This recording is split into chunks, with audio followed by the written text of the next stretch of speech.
A very good morning, good afternoon, good evening, guys. Welcome to ZS English Spoken Academy. आइए guys, आज मैं आपको English का very important topic पढ़ाने के लिए जा रहा हूँ, जो सारे सेंटेंसेस को बनाने में आपकी हेल्प करता है। बिना उसके हमारे सेंटेंसेस नहीं बन पाते। आज मैं आपको 3 पॉइंट के बारे में बताऊंगा जो बहुत ज्यादा इंपॉर्टेंट है। किसी भी सेंटेंस को बनाने के लिए उनकी जरूरत पड़ती है और हमें उन्हीं में कंफ्यूजन रहता है कि ये कहाँ से आते हैं, क्यों बनते हैं, कैसे इस्तेमाल होते हैं। क्योंकि हम उनको पढ़ नहीं पाते, इसलिए हमारे पास डाउट्स हमेशा लगे रहते हैं और हम अच्छे से उसको जान नहीं पाते। आज मैं इस वीडियो में कोशिश करूंगा आपको वो सारे डाउट्स क्लियर करने की।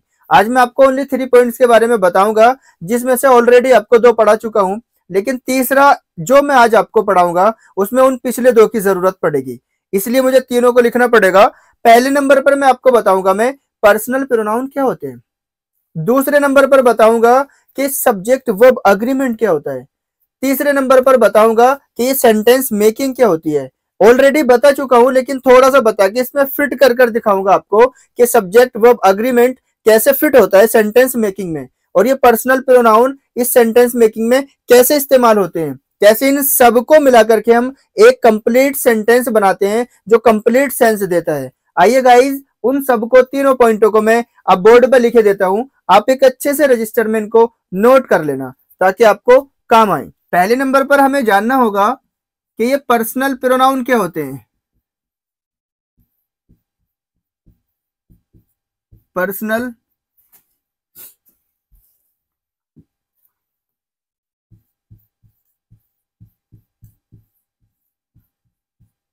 ये पर्सनल प्रोनाउंस क्या होते हैं। दूसरे नंबर पर हम जानेंगे सब्जेक्ट वर्ब अग्रीमेंट क्या होता है। सब्जेक्ट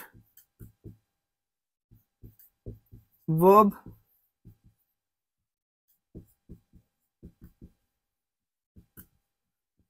अग्रीमेंट क्या होता है।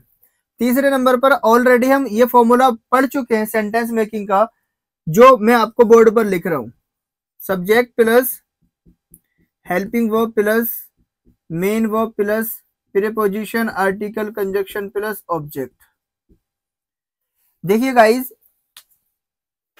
ये जो सब्जेक्ट वर्ब अग्रीमेंट है, ये सब्जेक्ट वर्ब अग्रीमेंट इस पर्सनल प्रोनाउन से और सेंटेंस मेकिंग के इस फॉर्मूले से कनेक्टेड है।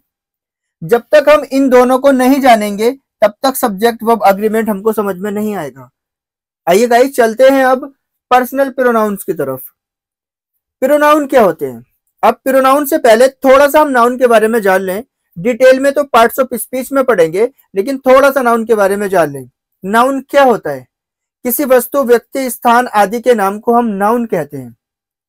अगर हम इसको इंग्लिश में डेफिनेशन देखें तो इंग्लिश की डेफिनेशन बताती है कि a noun is a word that names a person, place, thing and idea is called noun. किसी वस्तु, व्यक्ति, स्थान आदि के नाम को हम नाउन कहते हैं। या दूसरे शब्दों में कह सकते हैं दुनिया की हर वो चीज जो आंखों से देखी जा सकती है, कानों से सुनी जा सकती है, महसूस की जा सकती है, और उस चीज का जो नाम होता है वही नाम नाउन कहलाता है। किसी भी चीज का नाम ही नाउन कहलाता है। ये था हमारा नाउन। अब हमें जानना है इस प्रोनाउन के बारे में। प्रोनाउन क्या होता है, क्योंकि नाउन और प्रो, नाउन से ही कनेक्टेड ये प्रोनाउन है, इसलिए हमने पहले नाउन को जाना। अब ये प्रोनाउन क्या होता है। प्रोनाउन एक ऐसा शब्द होता है जो नाउन के स्थान पर बोला जाता है नाउन की पुनरावृत्ति को टालने के लिए। अगर इंग्लिश में देखें तो इंग्लिश की डेफिनेशन कहती है a pronoun is a word that takes a place of the noun is called pronoun. अब हमने जाना प्रोनाउन एक ऐसा शब्द होता है जो नाउन की पुनरावृत्ति के टालने के लिए इस्तेमाल किया जाता है, नाउन के स्थान पर इस्तेमाल किया जाता है, उसको हम प्रोनाउन कहते हैं। अब ये नाउन और प्रोनाउन का मैं आपको एक एग्जांपल देता हूं। मैंने कहा मार्कर बोर्ड पर लिखता है। मार्कर काले कलर का है। मार्कर के अंदर इंक होती है। मार्कर 20 रुपए का मिलता है। ये जो शब्द आ रहा है ना बार बार, मार्कर मार्कर मार्कर मार्कर, तो मार्कर एक नाम है और यही नाम एक नाउन है। लेकिन इसी मार्कर की पुनरावृत्ति को टालने के लिए प्रोनाउन इस्तेमाल किया जाता है। मैं कहूं मार्कर ₹20 का मिलता है, यह काले कलर का होता है, यह बोर्ड पर लिखता है, यह टीचर इस्तेमाल करते हैं बच्चों को पढ़ाने के लिए। तो ये जो मार्कर बार बार आना बंद हुआ, इसकी जगह हमने यह शब्द लिखा, यही शब्द ही हमारा प्रोनाउन हुआ। और जो इसका नाम था मार्कर, ये जो मार्कर नाम था, यही नाम हमारा नाउन था। यानी कि नाउन के स्थान पर या नाउन के बदले में जो शब्द बोले जाते हैं वही शब्द प्रोनाउन होते हैं। गाइस, उम्मीद है आपको प्रोनाउन समझ में आ गया होगा, लेकिन डिटेल में हम पार्ट्स ऑफ स्पीच में पढ़ेंगे इन सब के बारे में। फिलहाल में हमें समझना है सब्जेक्ट वर्ब अग्रीमेंट, और इस सब्जेक्ट वर्ब अग्रीमेंट को समझना हमारे लिए वेरी इंपॉर्टेंट है। आइए गाइस आगे बढ़ते हैं। अब हमने जाना ये प्रोनाउन क्या होता है। जो नाउन के स्थान पर आता है वही प्रोनाउन होता है। ये प्रोनाउन के 3 केस होते हैं। पर्सनल प्रोनाउंस के कितने केस होते हैं? 3 केस होते हैं। पहला केस होता है सब्जेक्टिव केस, दूसरा केस होता है ऑब्जेक्टिव केस, तीसरा केस होता है पजेसिव केस। लेकिन आज हम सिर्फ एक ही केस पढ़ेंगे, ओनली सब्जेक्टिव केस, क्योंकि सब्जेक्ट के स्थान पर हमें सिंगुलर और प्लूरल की जरूरत पड़ेगी। ये सब्जेक्ट वर्ब अग्रीमेंट के लिए सिंगुलर और प्लूरल सब्जेक्ट की जरूरत पड़ेगी, इसलिए हम सिर्फ इस पर्सनल प्रोनाउन का सब्जेक्टिव केस पढ़ेंगे। अब ये सब्जेक्टिव केस हम ऑलरेडी पढ़ चुके हैं पिछली वीडियो में, जो मैंने पर्सन्स के नाम से पढ़ाया था। जो मैंने बताया था कि पर्सन्स 3 प्रकार के होते हैं, first person, second person and third person. First person बोलने वाला स्पीकर होता है, सेकंड पर्सन सुनने वाला लिसनर होता है, थर्ड पर्सन अदर होता है जो मौजूद नहीं होता। वो जो मैंने पिछली वीडियो में पर्सन्स पढ़ाए थे वो यही पर्सनल प्रोनाउंस थे, और इन्हीं पर्सनल प्रोनाउंस का वो सब्जेक्टिव केस था, पहला केस था। गाइज ऑलरेडी मैं आपको पढ़ा चुका हूं पिछली वीडियो में, लेकिन इस सब्जेक्ट वर्ब अग्रीमेंट को समझने के लिए हमें वो दोबारा पढ़ना होगा। बहुत शॉर्ट में पढ़ा दूंगा, आप वीडियो के अंत तक बने रहिएगा। अगर वीडियो को स्किप आपने कर दिया तो आप यूं समझ सकते हैं, हो सकता है बहुत ज्यादा इंपॉर्टेंट इंफॉर्मेशन आपको मिलने वाली हो और आपने उसी वक्त वीडियो को स्किप कर दिया। तो गाइज वीडियो के अंत तक बने रहिएगा। अगर चैनल पर नए हैं तो चैनल को सब्सक्राइब कर लीजिएगा, ताकि मैं आगे ही आपको ऐसी जानकारी देता रहूं। आइए गाइज, अब हमें पर्सनल प्रोनाउन का एक डायग्राम बनाना है, जो मैंने पिछली वीडियो में भी बनाया था, वही मैं आपको सेम तेजी से बना के समझाई देता हूं। सबसे पहले नंबर पर पर्सनल प्रोनाउन हमें जानना है, हम ऑलरेडी जान चुके हैं। दूसरे नंबर पर सब्जेक्ट वर्ब का अग्रीमेंट जानना है। तीसरे नंबर पर subject, helping verb, main verb, preposition, article, conjunction, object. इस फॉर्मूले में हमें सब्जेक्ट वर्ब के एग्रीमेंट को फिट करना है और फिट करके सेंटेंसेस बनाने हैं।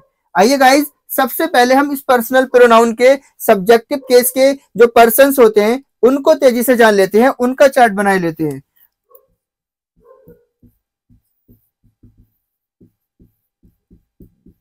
मैंने बताया था ये पर्सन्स 3 प्रकार के होते हैं,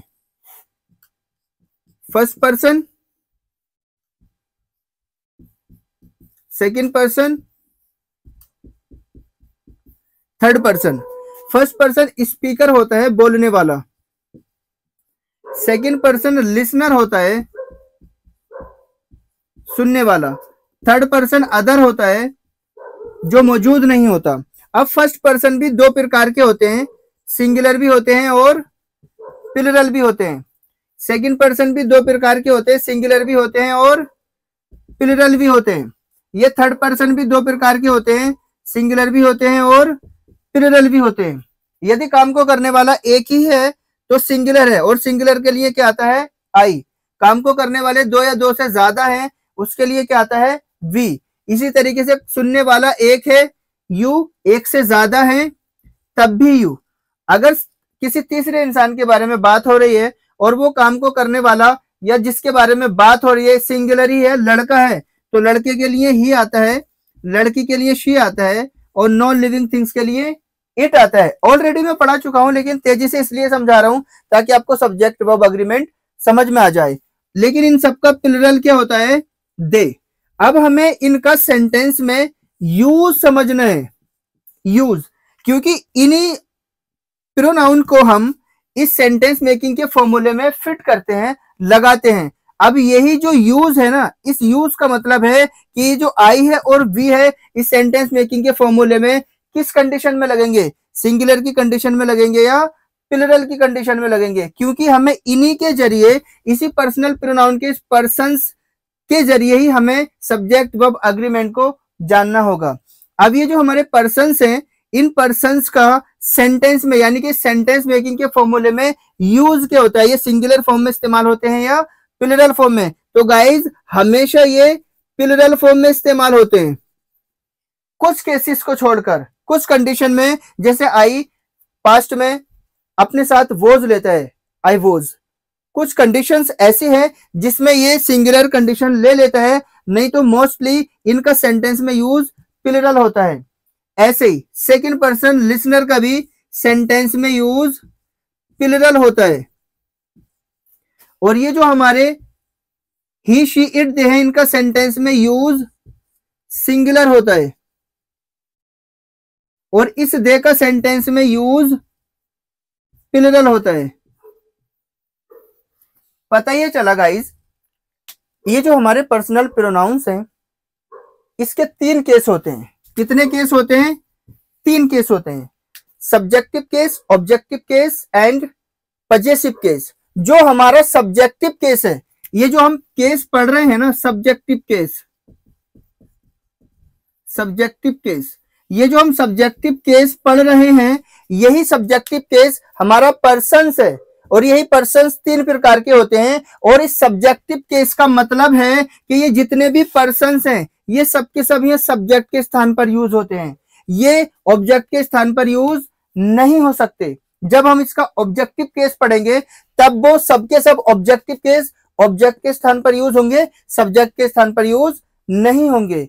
तब इस पर्सन्स के प्रोनाउन के सब्जेक्टिव केस का मतलब ये है कि ये जितने भी प्रोनाउंस हैं, ये सब के सब यहां इस्तेमाल होते हैं, सब्जेक्ट के स्थान पर इस्तेमाल होते हैं। इसीलिए इस प्रोनाउंस को 3 भागों में बांट दिया, subjective case, objective case and possessive case. अब पता चला गाइस, ये जितने भी हमारे प्रोनाउन हैं, ये सब के सब सेंटेंस में यूज फर्स्ट पर्सन के प्लुरल फॉर्म में यूज होंगे, यहां पर सेकंड पर्सन के भी प्लुरल फॉर्म में यूज होंगे, थर्ड पर्सन का ही शी इट सिंगुलर फॉर्म में यहां पर आएगा, और दे यहां पर प्लुरल फॉर्म में आएगा।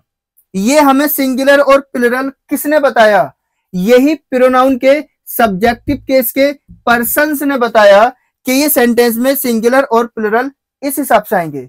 आइए गाइस इससे तो हमने ये जाना, आइए गाइस इस पर्सन्स के इस चार्ट से तो हमने ये जाना कि ये सेंटेंस में यूज सिंगुलर प्लुरल इस फॉर्म में होते हैं। लेकिन हमें समझना है सब्जेक्ट वर्ब अग्रीमेंट। अब ये सब्जेक्ट वर्ब अग्रीमेंट क्या होता है? ये तो हमें पर्सन समझ में आ गए। ये भी पता चल गया कि सिंगुलर क्या होता है, किसी काम को करने वाला अगर एक ही है तो वो सिंगुलर होगा, 2 या 2 से ज्यादा है तो वो प्लुरल होगा। अब ये पता चल गया कि प्रोनाउंस क्या होते हैं, पर्सन्स क्या होते हैं, सब्जेक्टिव केस क्या होता है, ये सिंगुलर और प्लुरल कैसे सेंटेंस में यूज होते हैं। ये तो हमारे इस पर्सन्स ने, प्रोनाउंस ने बता दिया। लेकिन हमें समझना है सब्जेक्ट वर्ब अग्रीमेंट, और ये सब्जेक्ट वर्ब अग्रीमेंट इस सेंटेंस में कैसे इस्तेमाल होता है। अब ये सब्जेक्ट क्या होता है? सब्जेक्ट में पहले ही बता चुका हूं, किसी भी काम को करने वाला सब्जेक्ट होता है, कर्ता होता है। सब्जेक्ट का हिंदी मीनिंग होता है कर्ता। अब ये वर्ब क्या होता है गाइस? वर्ब एक ऐसा शब्द होता है जो सेंटेंस में किसी एक्शन को बताता है, किसी स्टेट को बताता है, वर्ब कहलाता है। अगर इंग्लिश में इसको जाने तो इंग्लिश की डेफिनेशन कहती है a verb is a word that describes an action or state in the sentence is called verb. ये हमारी वर्ब होती है। लेकिन हमें समझना है सब्जेक्ट वर्ब का अग्रीमेंट। देखिए गाइस, सदियों पहले इस सब्जेक्ट का और वर्ब का आपस में एक एग्रीमेंट हुआ था। तब वर्ब ने सब्जेक्ट से कहा था कि अगर इस सेंटेंस में ये सब्जेक्ट सिंगुलर होगा तो ये आगे आने वाली हेल्पिंग वर्ब हो चाहे मेन वर्ब हो, सिंगुलर लेगा। अगर ये सब्जेक्ट इस सेंटेंस में प्लुरल होगा तो ये आगे आने वाली वर्ब प्लुरल लेगा, चाहे वो हेल्पिंग वर्ब हो या मेन वर्ब हो। यही हमारा सब्जेक्ट वर्ब अग्रीमेंट है। इन दोनों के बीच किसी जमाने में समझौता हुआ था। यदि काम को करने वाला सब्जेक्ट सिंगुलर है तो अपने आगे आने वाली वर्ब भी सिंगुलर लेगा, अगर प्लुरल है तो अपने आगे आने वाली वर्ब भी प्लुरल लेगा। यही सब्जेक्ट वर्ब अग्रीमेंट है। लेकिन ये सेंटेंस मेकिंग का फॉर्मूला क्यों लिखा है मैंने यहाँ पर, क्यों मैं आपको ये लिखकर बताना चाहता हूं? क्यों समझाना चाहता हूं? क्योंकि ये सेंटेंस मेकिंग के फॉर्मूले में सब्जेक्ट वर्ब का अग्रीमेंट का रूल चलता है और ये प्रोनाउंस इस्तेमाल होते हैं यहाँ पर। नाउन तो किसी का नाम है, लेकिन मोस्टली क्या यूज होता है यहाँ पर? प्रोनाउन यूज होता है। और सब्जेक्टिव केस के ये प्रोनाउंस यूज होते हैं। आइए गाइज, उम्मीद है अब आपको समझ में आ गया होगा कि प्रोनाउन क्या होते हैं। प्रोनाउन के बाद सब्जेक्ट वर्ब का अग्रीमेंट क्या होता है। सब्जेक्ट वर्ब के अग्रीमेंट के बाद ये हमारा जो सेंटेंस मेकिंग का फॉर्मूला है, ये तीनों एक साथ मिलकर कैसे काम करते हैं। आइए गाइज, मैं आपको 4-5 एग्जाम्पल के जरिए समझाता हूं कि हमें सेंटेंस को बनाने के लिए इन सब की क्यों जरूरत पड़ती है और बिना इसके हम सेंटेंस क्यों नहीं बना सकते। इतना याद रखना है, ये जो प्रोनाउंस है, इसका जो सब्जेक्टिव केस है, इसके जो पर्सन है, ये फर्स्ट पर्सन स्पीकर में हमेशा आई और बी सेंटेंस में प्लूरल फॉर्म में यूज होंगे सब्जेक्ट के स्थान पर, कुछ कंडीशन को छोड़ के, जैसे मैंने अभी वॉज वाली कंडीशन बताई थी। और जो सेकंड पर्सन है लिसनर, ये सेंटेंस में हमेशा इस सब्जेक्ट के स्थान पर यूज होंगे प्लूरल फॉर्म में। ये जो हमारा थर्ड पर्सन है, थर्ड पर्सन में ही शी इट या फिर किसी का एक नाम, ही शी इट या फिर किसी का एक सिंगुलर नाम हमेशा सब्जेक्ट के स्थान पर यूज होंगे सिंगुलर फॉर्म में। और ये जो थर्ड पर्सन का दे है, ये हमेशा इस सब्जेक्ट के स्थान पर यूज होगा एक प्लूरल फॉर्म में। और यही सब्जेक्ट वर्ब के अग्रीमेंट ने बता दिया, यदि ये प्रोनाउंस अगर सिंगुलर होंगे तो आगे आने वाली हेल्पिंग वर्ब या मेन वर्ब भी सिंगुलर लेंगे, अगर प्लूरल होंगे तो आगे आने वाली वर्ब भी प्लूरल लेंगे। लेकिन ये प्रोनाउन और नाउन की ही बात क्यों हो रही है, मैं थोड़ा सा आपको बताकर चलूं। नाउन की और प्रोनाउन की बात इसलिए हो रही है, किसी भी सेंटेंस में किसी भी सब्जेक्ट को बनने के लिए या तो नाउन होना पड़ता है या प्रोनाउन होना पड़ता है। यानी कि हर एक सब्जेक्ट या तो नाउन होता है, किसी का नाम होता है, या प्रोनाउन होता है, उस नाम के बदले ये ही शी इट दे वाले शब्द होते हैं। ऐसे ये ऑब्जेक्ट होता है, हर एक ऑब्जेक्ट किसी भी सेंटेंस में या तो नाउन होता है या प्रोनाउन होता है। और नाउन क्या होता है, प्रोनाउन क्या होता है, मैंने आपको डेफिनेशन से अभी समझा दिया। हर एक सब्जेक्ट या तो नाउन होता है या प्रोनाउन होता है, हर एक ऑब्जेक्ट या तो नाउन होता है या प्रोनाउन होता है। इसीलिए इस प्रोनाउन को पढ़ना जरूरी था, इस प्रोनाउन के सब्जेक्टिव केस को पढ़ना जरूरी था। और जितने भी सब्जेक्टिव केस के ये वर्ड हैं, ये सब सब्जेक्ट के स्थान पर यूज होते हैं। अगला केस होगा इसका ऑब्जेक्टिव केस।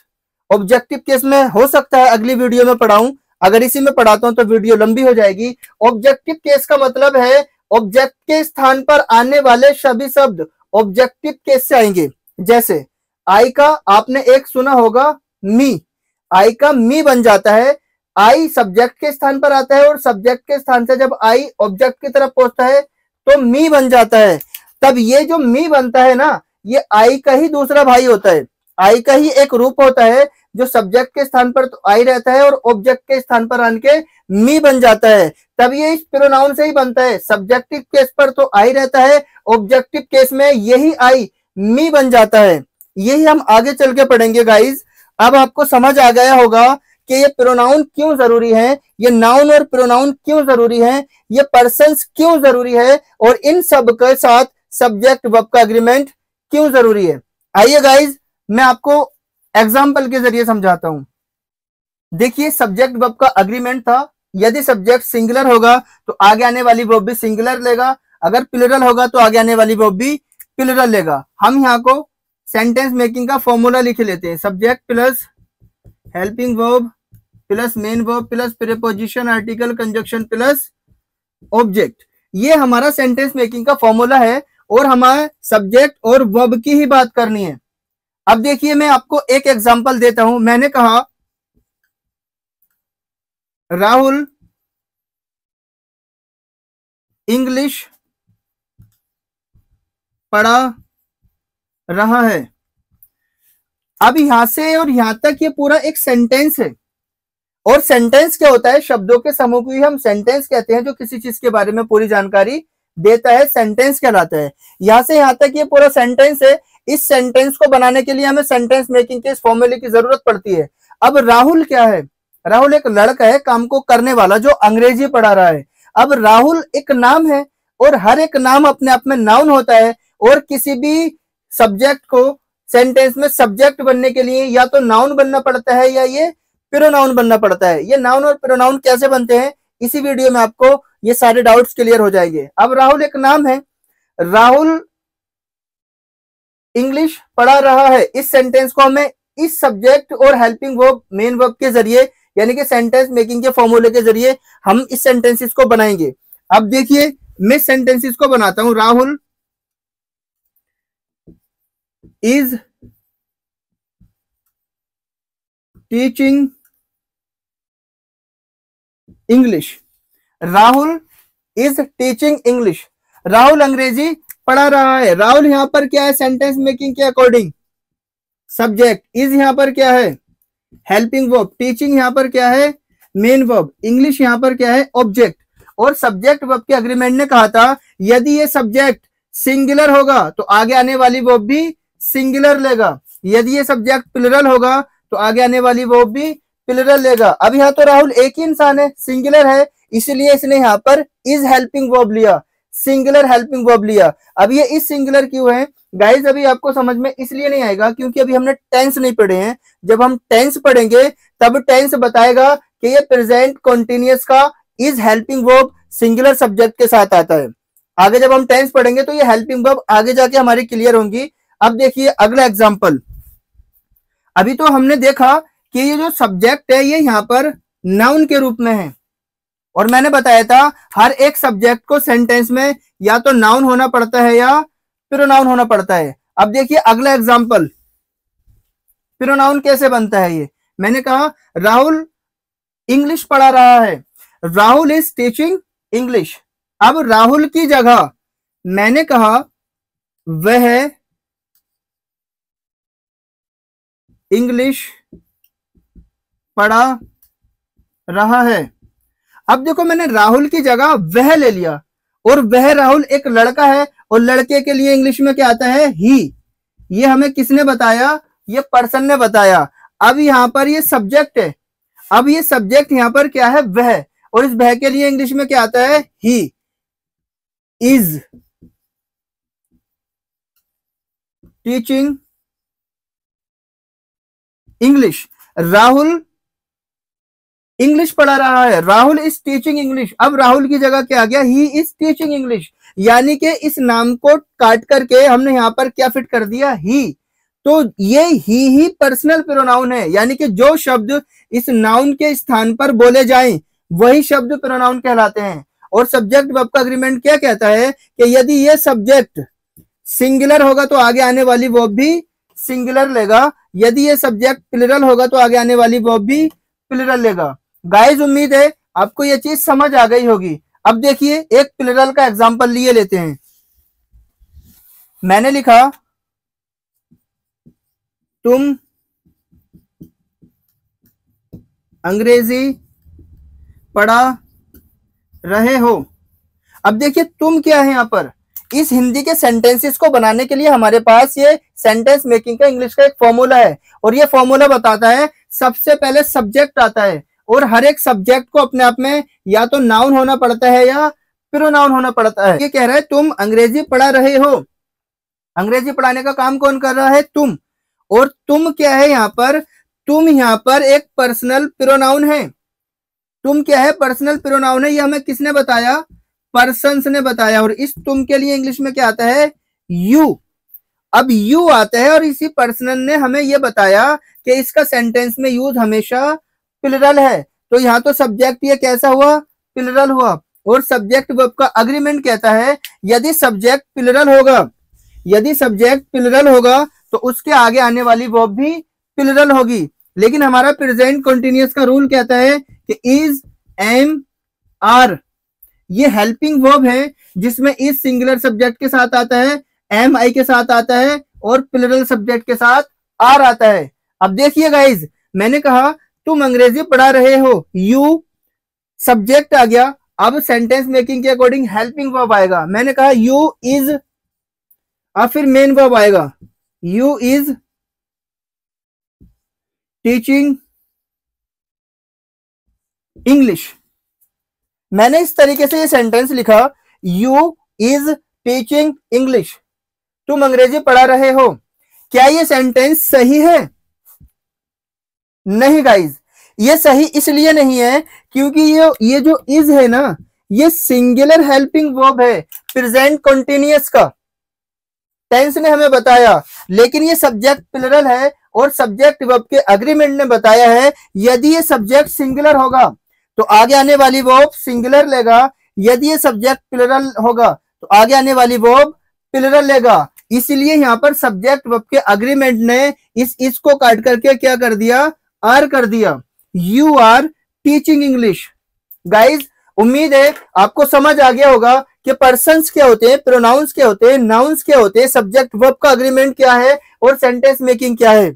आप ईमानदारी से बताएं, अगर मैंने आपको ये सेंटेंस मेकिंग का फॉर्मूला नहीं बताया होता, आपको पर्सन्स नहीं पढ़ाए होते, ही शी इट दे नहीं पढ़ाए होते, आपको सब्जेक्ट वर्ब का अग्रीमेंट नहीं पढ़ाया होता, तो आप हमेशा इस आर की जगह ये इज लिखते या नहीं लिखते? लिखते ना। इसीलिए हमें रूल्स को पढ़ना बहुत जरूरी है और किसी भी भाषा को सही रूप में बोलने के लिए या लिखने के लिए हमें कुछ रूल्स रेगुलेशंस की जरूरत पड़ती है। उन्हीं रूल्स रेगुलेशंस के कलेक्शंस को हम ग्रामर कहते हैं और टीचर्स कहते हैं कि बिना ग्रामर के हम आपको इंग्लिश सिखा देंगे। तो आप खुद समझदार है गाइस, बताएं कि ग्रामर की जरूरत पड़ती है हमें या नहीं पड़ती है। आज के लिए इतने ही काफी है गाइस। उम्मीद है कि आपको समझ आ गया होगा कि सब्जेक्ट वर्ब का अग्रीमेंट क्या होता है, सब्जेक्ट वर्ब के अग्रीमेंट के जरिए इन सेंटेंसेस को कैसे बनाते हैं, इस सेंटेंस मेकिंग के फॉर्मूले को कैसे इस्तेमाल करते हैं, और जो प्रोनाउंस का आज हमने सब्जेक्टिव केस पढ़ा वो कैसे इस्तेमाल होता है। नेक्स्ट वीडियो में मैं आपको इसी के जरिए ऑब्जेक्टिव केस पढ़ाऊंगा। क्योंकि वीडियो लंबी ना हो इसलिए आज मैं इसको यहीं फिनिश करता हूं। और आखिर में आपको कहना चाहता हूं, किसी ने सच ही कहा है कि लाख दलदल हो पर पांव जमाए रखना, हाथ खाली ही सही पर ऊपर उठाए रखना। कौन कहता है कि चलनी में बर्फ नहीं जमता? बर्फ जमने तक हौसला बनाए रखना, बर्फ जमने तक हौसला बनाए रखना। गाइज जब तक आप इंग्लिश नहीं सीख जाओ तब तक आप हौसला बनाए रखना। उम्मीद है कि आप इंग्लिश जरूर सीखेंगे। आज के लिए इतने काफी है। आप सबका बहुत बहुत शुक्रिया।